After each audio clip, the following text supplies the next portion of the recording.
Hi, I'm Jeff Holden. Welcome to the Nonprofit Podcast Network. Our purpose and passion is to highlight a nonprofit organization in each weekly episode, giving that organization an opportunity to tell their story in their words to better inform and educate the respective communities they serve, as well as provide one more tool for them to share their message to constituents and donors. Our goal is to help build stronger communities through shared voices and to both encourage and support the growth of local nonprofit organizations through podcasting. Thanks to our founding partners for their foresight in helping us transform the way conversations start. CapTrust, fiduciary advice for endowments and foundations. Runyon Saltzman Incorporated, RSE, marketing, advertising, and public relations creating integrated communications committed to improving lives. And Western Health Advantage, a full-service healthcare plan for individuals, employer groups, and families. When students explore their options for higher education, the process can often feel overwhelming. That sound familiar? The decision of where to study, whether at a trade school, community college, or university, frequently comes down to cost. And for many academically capable students, additional challenges such as language barriers, transportation, childcare, and housing can complicate the path to success. Fortunately, community colleges often serve as the perfect solution, like Goldilocks finding what's just right. Yet many people don't realize that a robust support system exists to help students overcome these obstacles and successfully move on to the next chapter of their lives. As you'll hear in this episode, some of these challenges are really hard to imagine. Joining me today is Paula Allison, Chief Advancement Officer of the Los Rios Community College District and President of the Los Rios Colleges Foundation. We'll explore how the foundation plays a vital role in supporting students within California's second-largest community college district, which includes American River College, Cosumnes River College, Folsom Lake College, and Sacramento City College. Since joining Los Rios in 2016, Paula has witnessed significant growth and transformation, not only within the system itself, but also in the evolving needs and demographics of its student body. Paula Allison, welcome to the Nonprofit Podcast Network. Thank you, Jeff. I am thrilled to be here. This is such a great opportunity to spend time with you today. Oh, and we're so excited to hear what's going on in our collegiate system. For so many people who don't know really what we're talking about until you explain it to them in a few minutes. Can't wait. Okay, so two things. We have to address this right up front.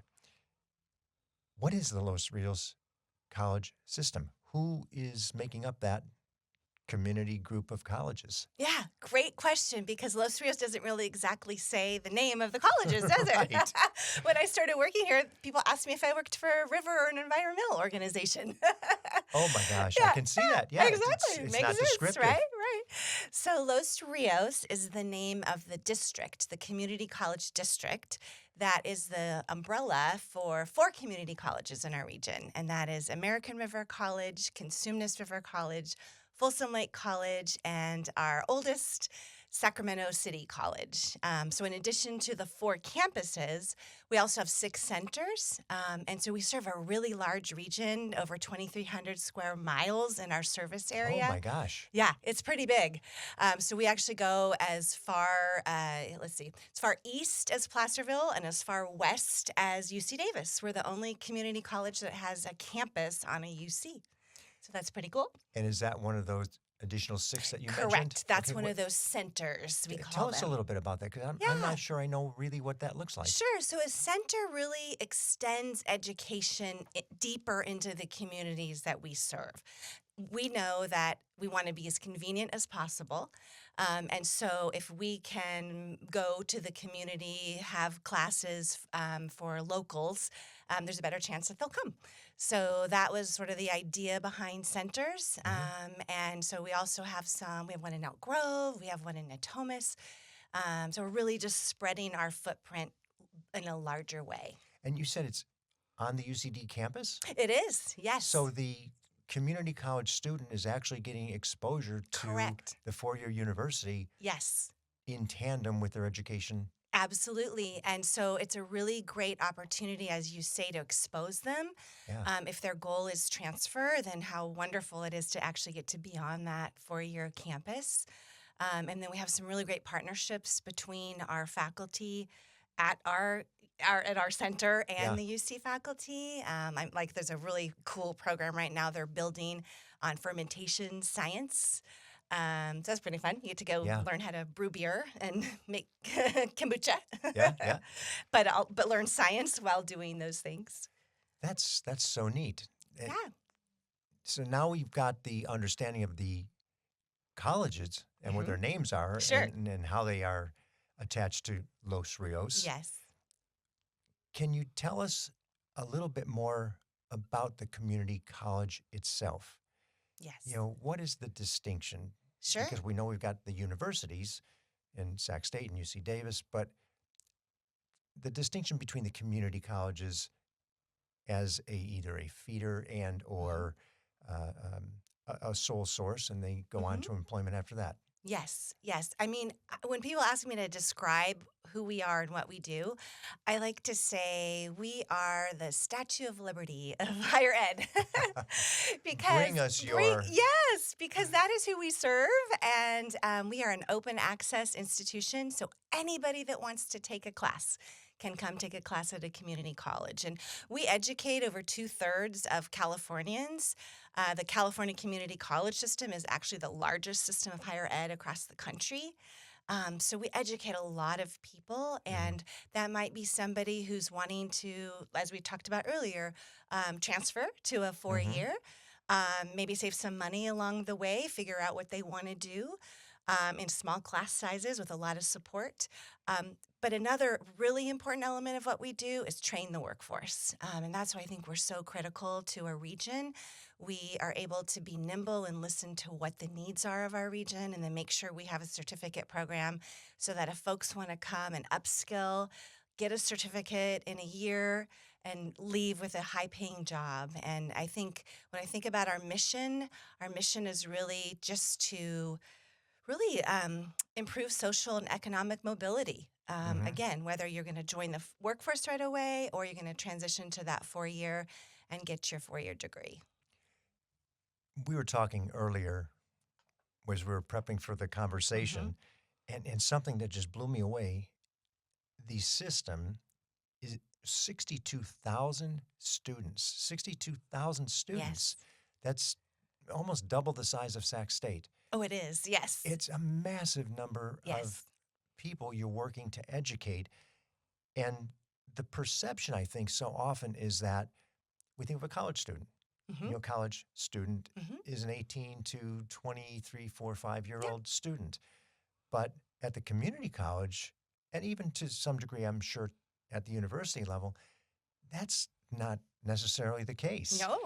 I mean, you could have students who are in their 60s. We 30, do. 40, Yes. 50, all the way up. True.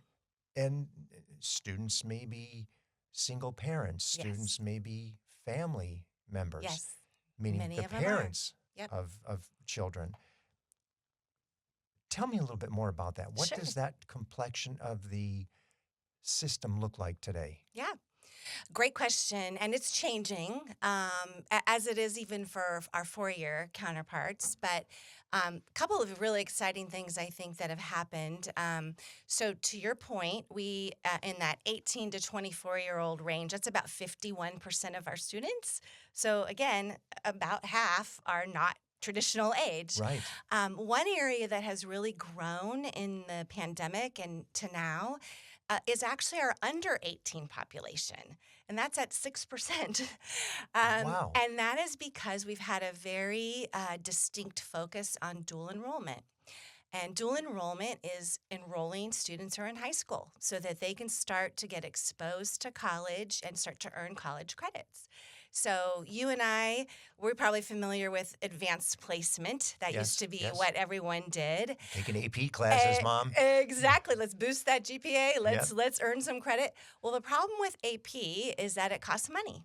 And that is a barrier. And so we wanted to make sure everybody who wanted to earn college credit had that opportunity.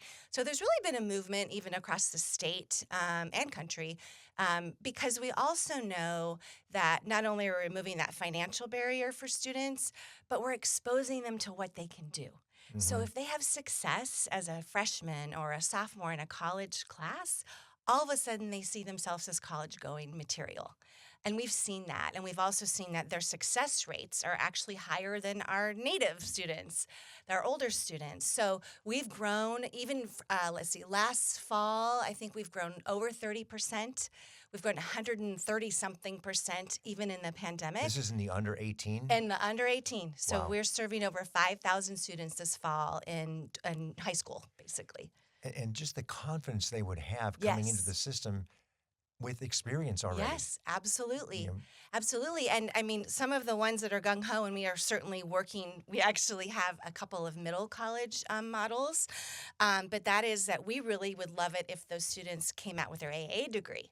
Wouldn't that be something? And then they can just transfer right to a 4-year when they get out. Right. And think of the money they would save for their families. That's where I was just going to Yes. go. And that's a perfect segue to money Yes, sure. and the purpose of the foundation.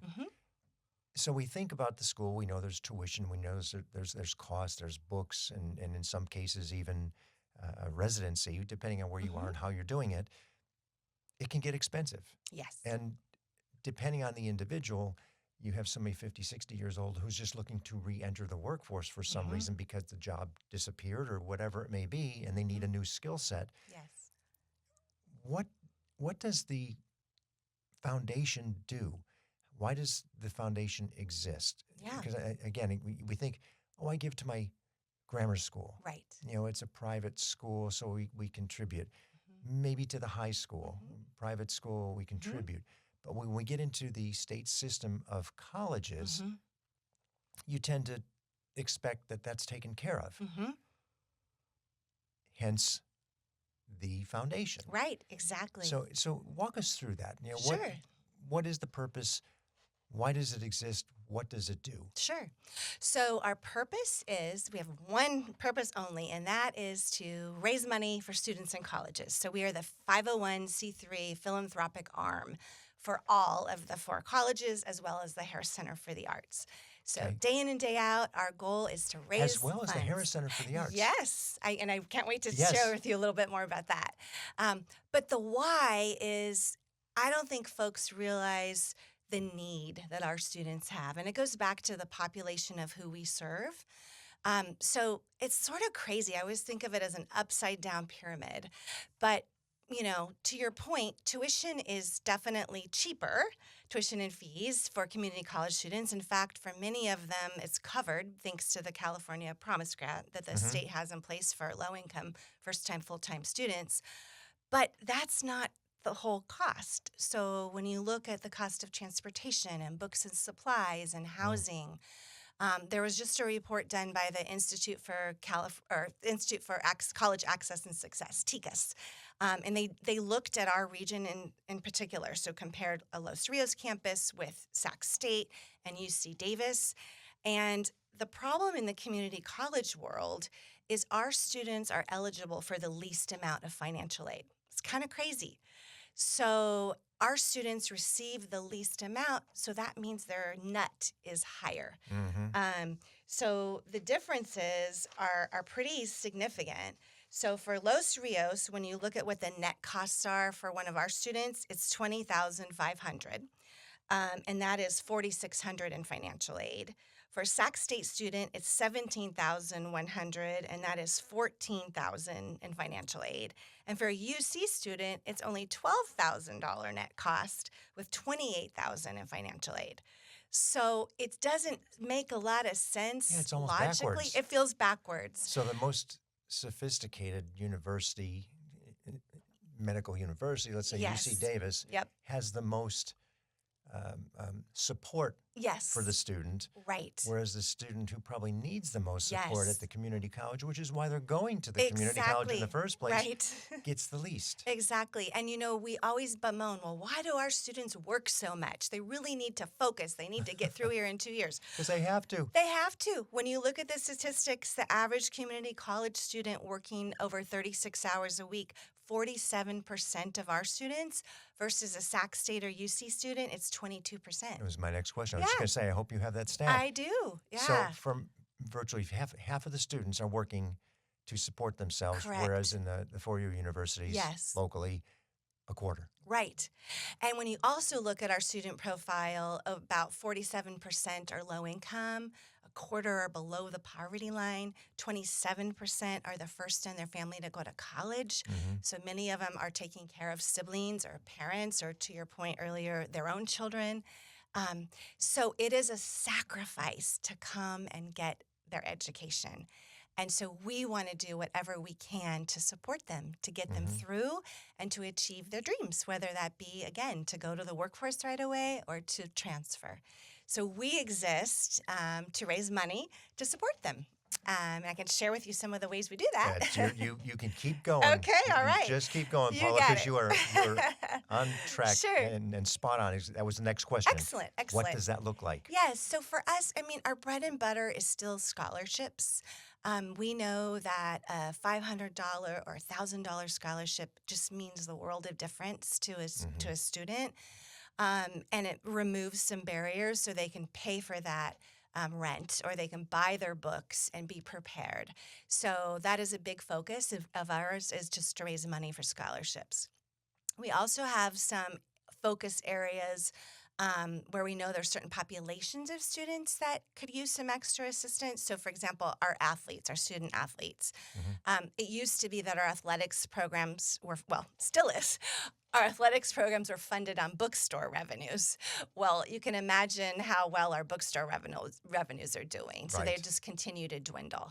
So we're continuing to find new ways to support those students because they have to travel to conferences or games, and they need money to eat. And we need to raise money for their uniforms and all those things. So that's an active group that we support. We also know student athletes do really well compared to the general population because there's a lot of support services for them. So we want to continue to invest. And it also, a lot of times, our athletes are our most disproportionately impacted students. So we want to continue to help them to succeed. Another area of emphasis for us has been basic needs. And when I started 8 years ago, it really wasn't as significant. And that's a key statement right there. Only 8 years ago, it wasn't as significant. Yep. And I hear this from everywhere, whether we're talking to the food banks, whether we're talking to the support systems for legal. You know, the basic needs at this point. It's just overwhelming. It is. It really is. And you've seen that in just your 8 years. I have. And, you know, in the beginning, you would hear, oh, well, we're about education. We're not a social service institution or blah, blah, blah. Right.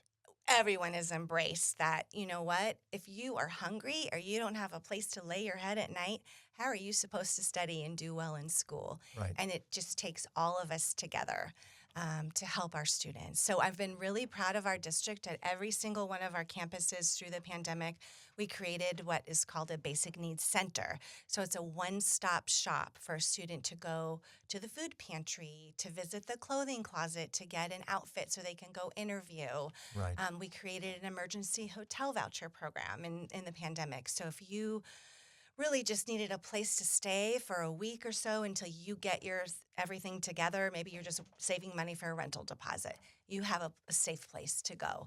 And then, of course, that's where our student emergency fund comes in for students facing a critical need. So we also don't want students to feel embarrassed about their situation. So we've made these centers really lovely places to visit so they're not ashamed, and we can show them how to sign up for CalFresh and all kinds of resources that we connect them to through these centers. So that's definitely been a big focus of the foundation. We'll be right back to learn more about the value of our community college foundations after a few words about the wonderful businesses that make this program possible. I was in the media business for over 35 years and had the great privilege of working with Runyon Saltzman, RSE, Marketing, Advertising, and Public Relations. We collaborated on many different campaigns, but their commitment to the nonprofit sector hasn't changed since their founder, Gene Runyon, started the agency. Over many years and many campaigns, Runyon Saltzman has been committed to improving lives by tackling California's most challenging issues. Guided by research-informed strategies and insightful, creative solutions, RSE develops innovative communications campaigns that raise awareness, educate, and reduce stigma in diverse communities throughout our state and beyond. To learn more about RSE, visit rs-e.com. Hello, this is Scott Thomas with Cap Trust in our Sacramento office. I specialize in working with local nonprofits and associations. Annually, we survey private and public nonprofit organizations across the country to better understand challenges they see in today's environment. In our more recent survey, we heard concerns about proper board governance, mission-aligned investment, and how to implement alternative investments.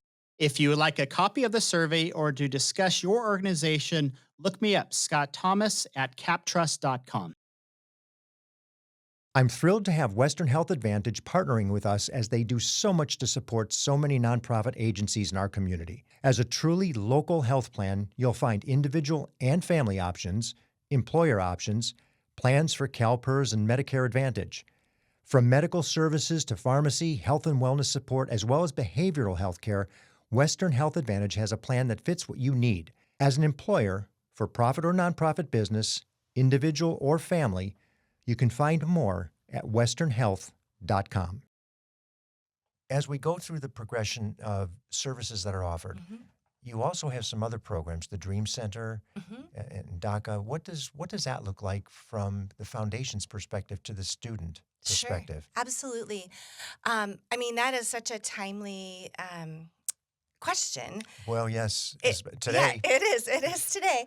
And I mentioned earlier that we have the basic needs centers. Every campus also has, some call it their undocumented resource center, some call it the Dream Center, but essentially it's a place for students who are immigrants or undocumented or underdocumented to come and feel safe.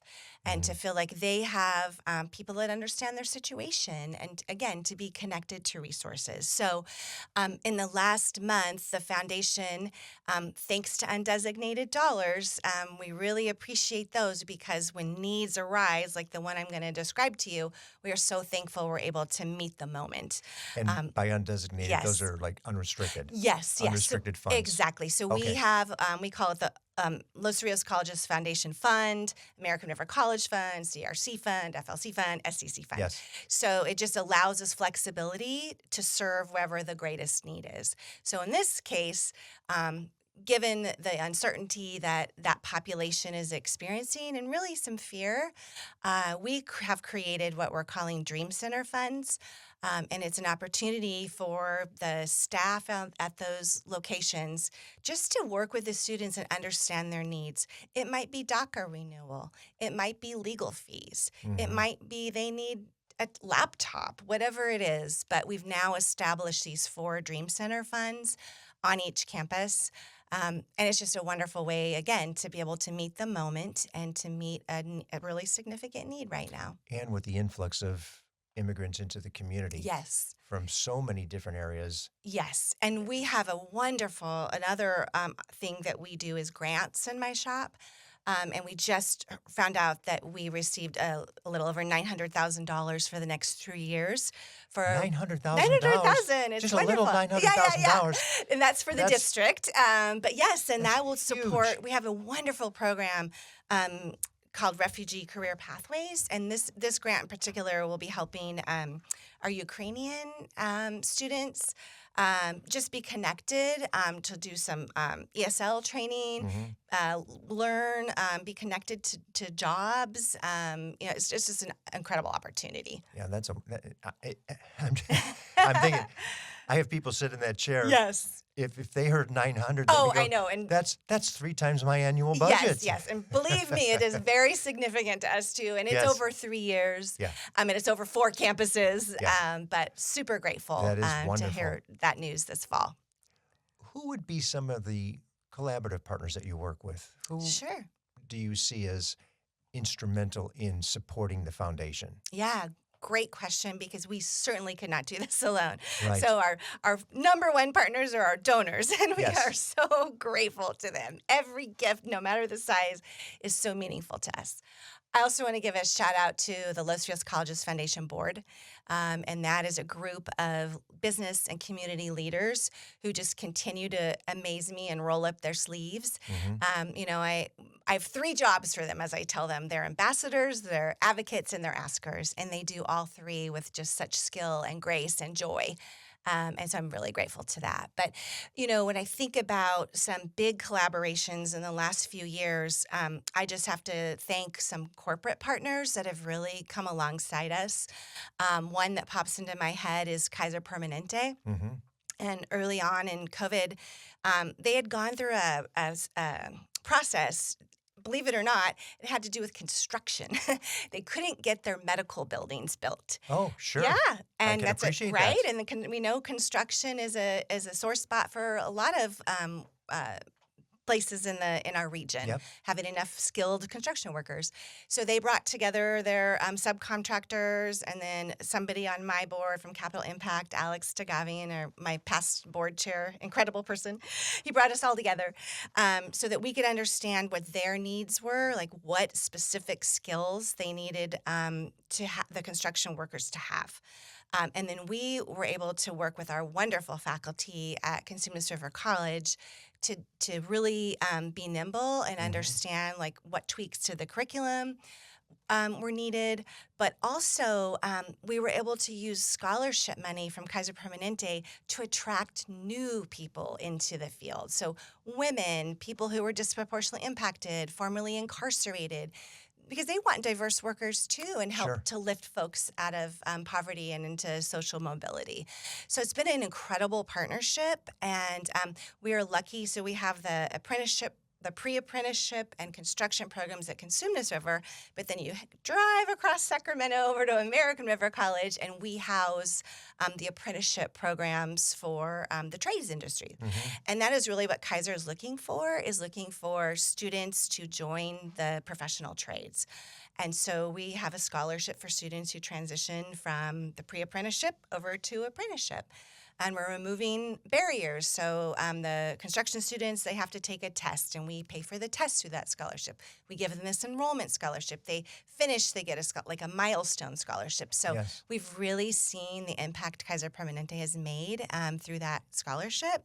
They also just recently signed up for another scholarship, and we call these programs our Promise to Career because we realized that a lot of our scholarships were focused on the students who are transferring to 4 years. We didn't have as much support for our career ed students, and we wanted to support them.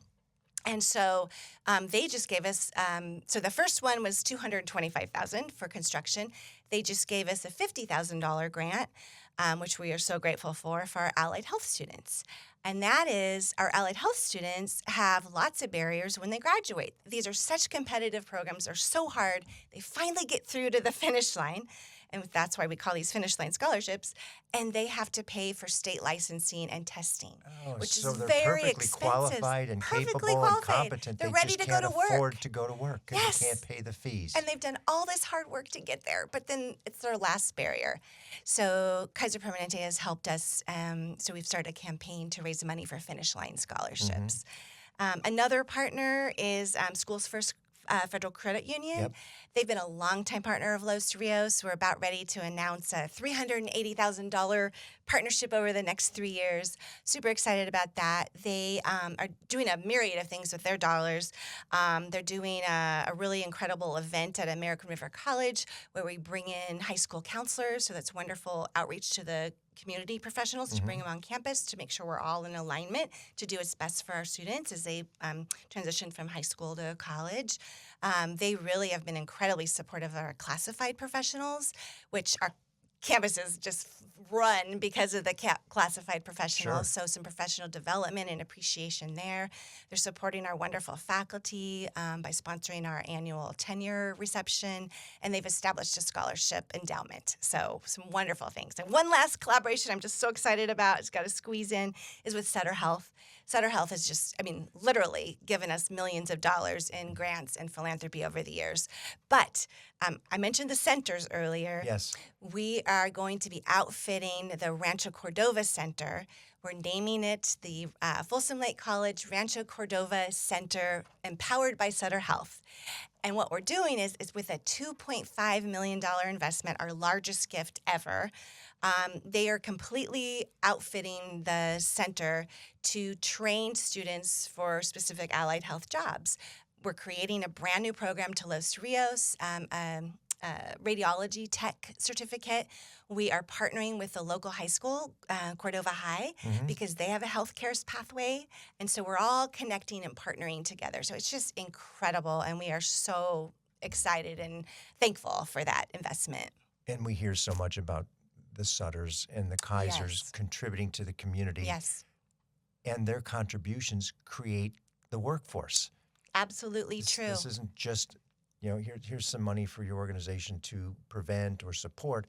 They are creating a revenue stream by education that allows those students then to become employed back in the community. It's what a beautiful 360. Oh, it is. Yeah. And like the equipment will be going in at Rancho Cordova is top notch, top of the line. We never would have been able to afford that. But it's exactly what students need to be trained on so that they're marketable when they go out to get jobs. You shared a little bit just through that discussion there in terms of your collaborative partners. It's a contribution. It's coming through the foundation.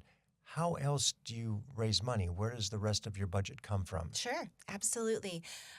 So again, it's pretty much individuals, corporations, some private support from foundations for grants. So we do have a piece of grants. We, over the last 4 years, gave away $10.6 million right back to our students and our colleges. We are so lucky. Our district has really valued the role the foundation plays, and so they pick up our overhead. They pick up our salaries and our benefits. Oh, so it's everything amazing. just goes right back out. So 91 cents of every dollar goes right back out to students and to the colleges. So that is incredible. We also have really focused in the last 5 years on plan giving. And really working with donors who want to leave a legacy through a bequest or an IRA charitable rollover, a gift of real estate, their donor advised fund. We've been really grateful, and we actually launched our Los Rios Legacy Society 3 years ago. We're having a lot of fun with that. We're bringing all these folks together. Yes, and I mean, they're just so incredible. Great, there's tax advantages to giving this way, but really they give because of the joy of giving back and thinking about leaving a legacy. So we get together once a year just to thank them, and we have students there, and we expose them to, like this last time we went to the Hair Center and got to hear about all the arts programs across the district. So it's a lot of fun.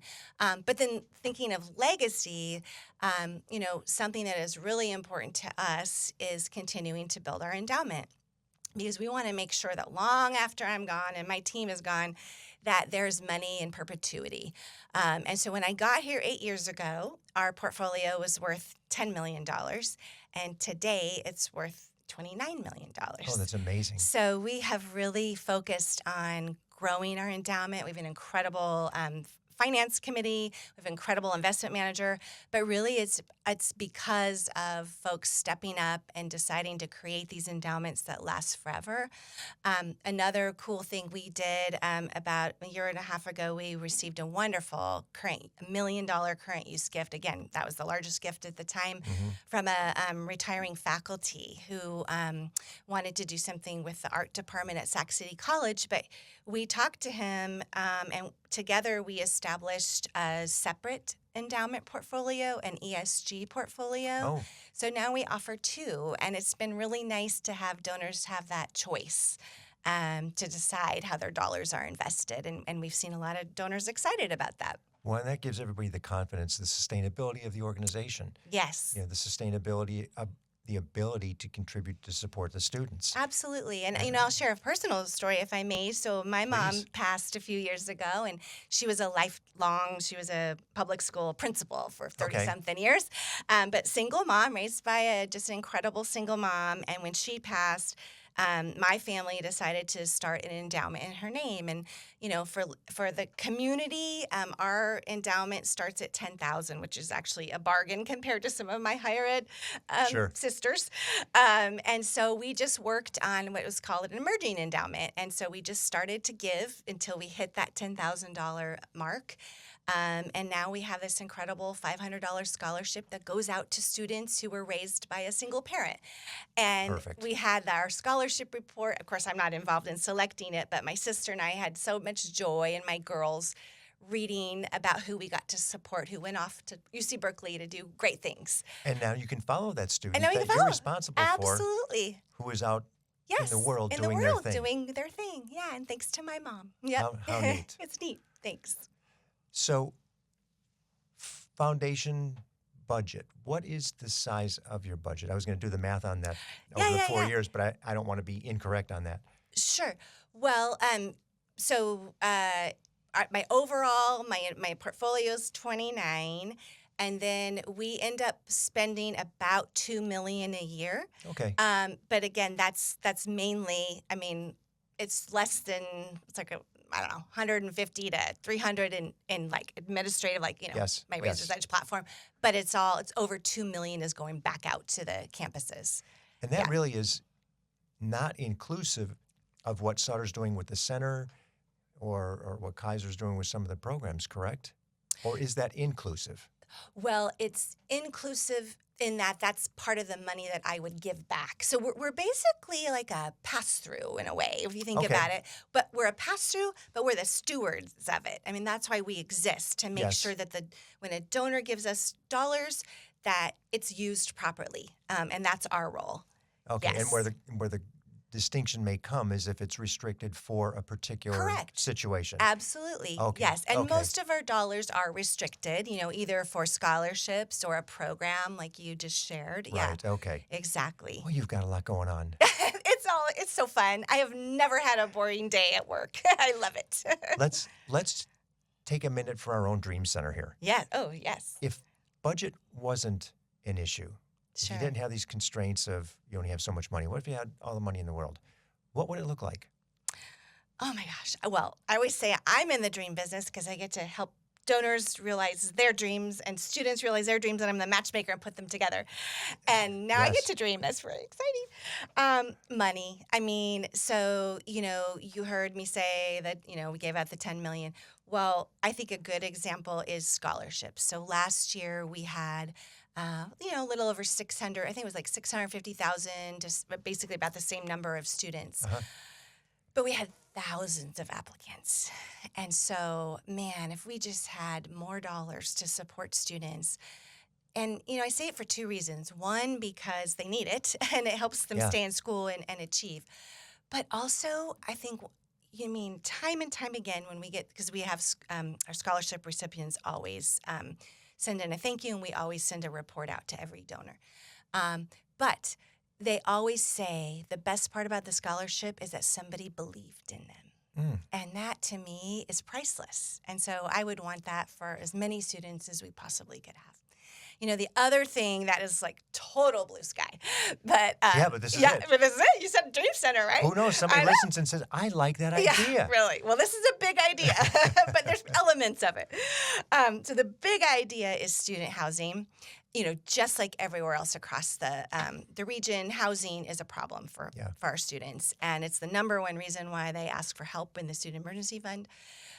We were so blessed. CRC, Consumnes River, received $44 million from the state to build student housing. So it's going to be our first college that will have student housing. It won't be ready until, I think it's 2028.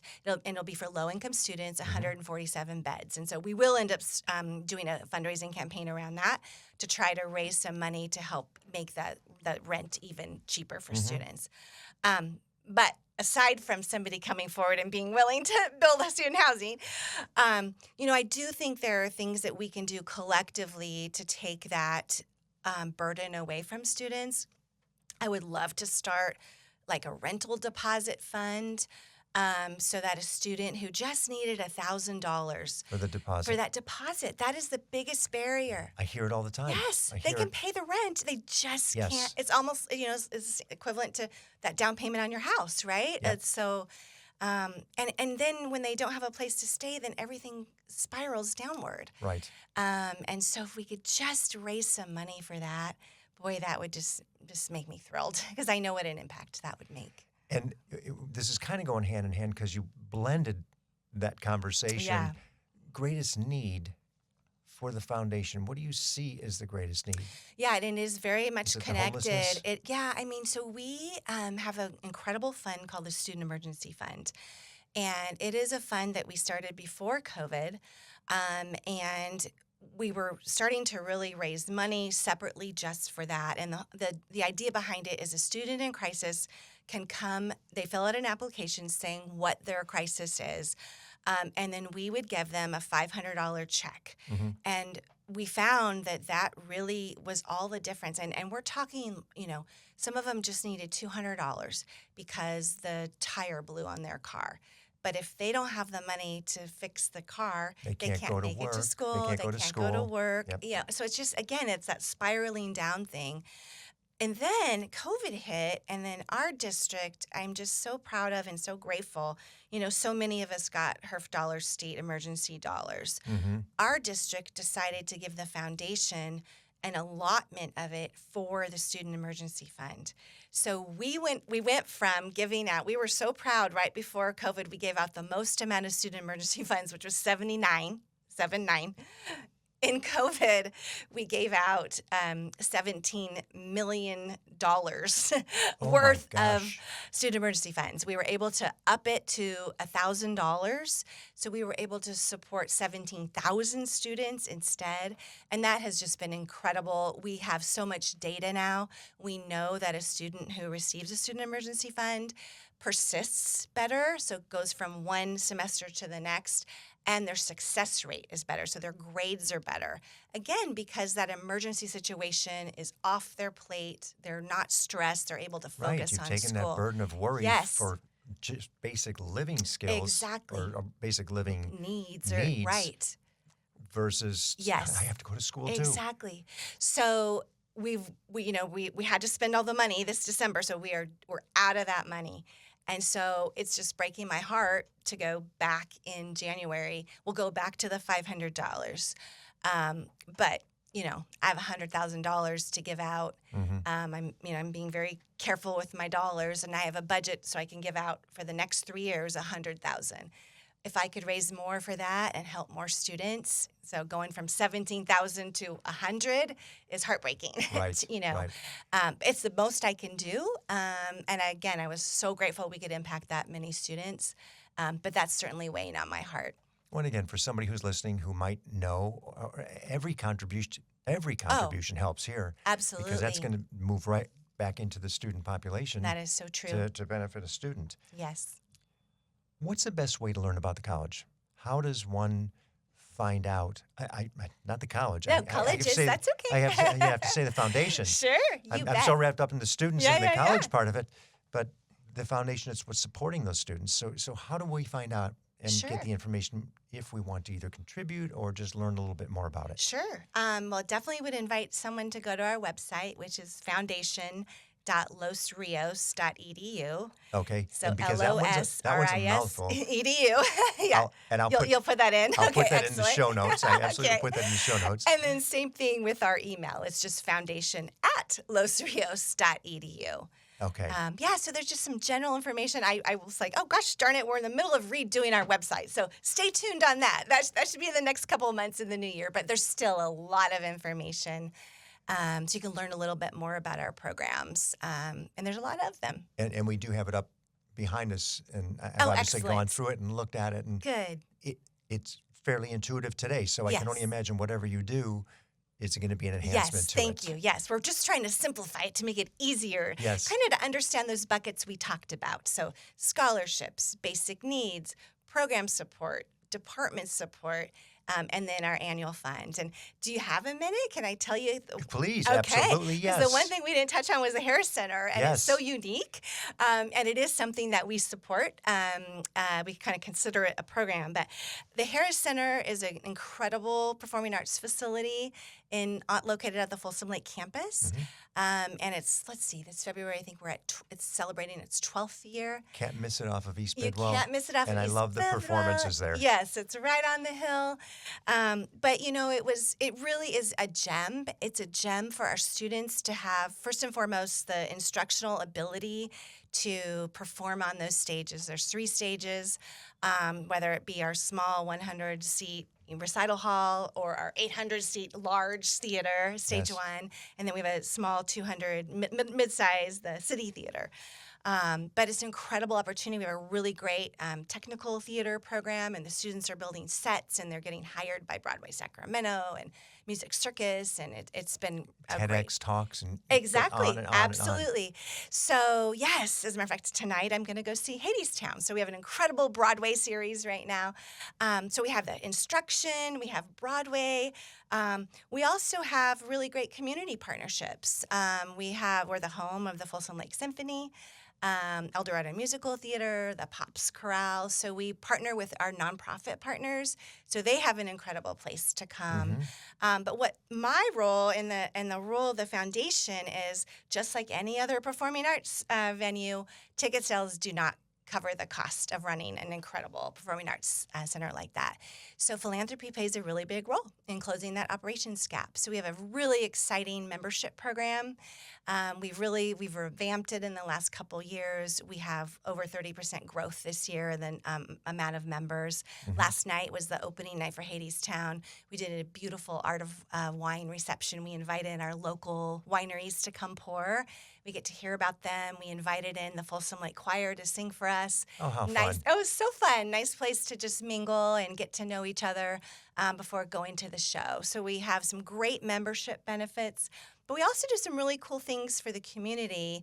And so we have what's called the Arts Opportunity Fund, and that is to support emerging artists. So we have an Emerging Artists Grants program.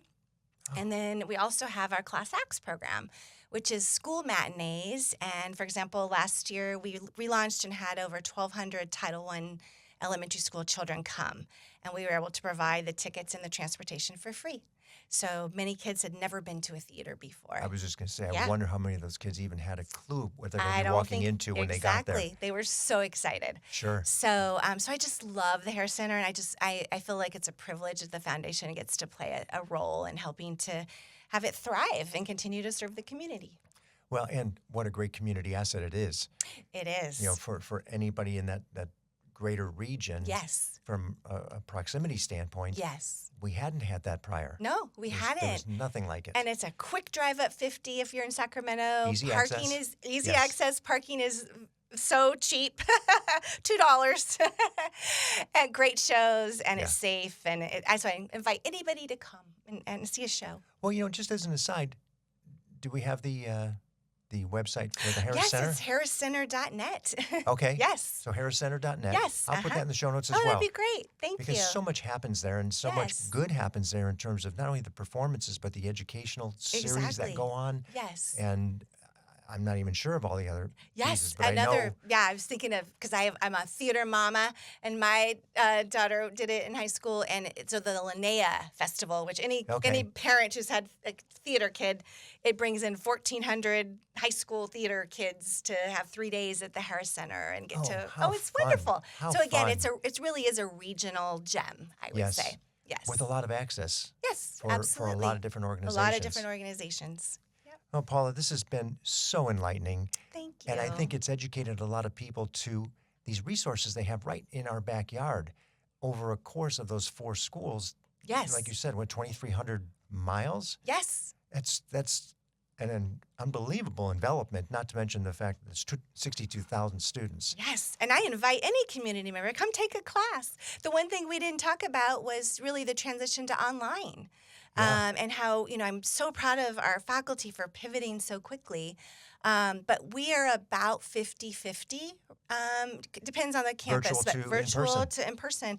And we don't really know if that's going to change. Right. We were able to meet the market demand. And I would say, there's lots of philosophical debate what's better, to be in a classroom or online. But the reality is we know students want to do it online.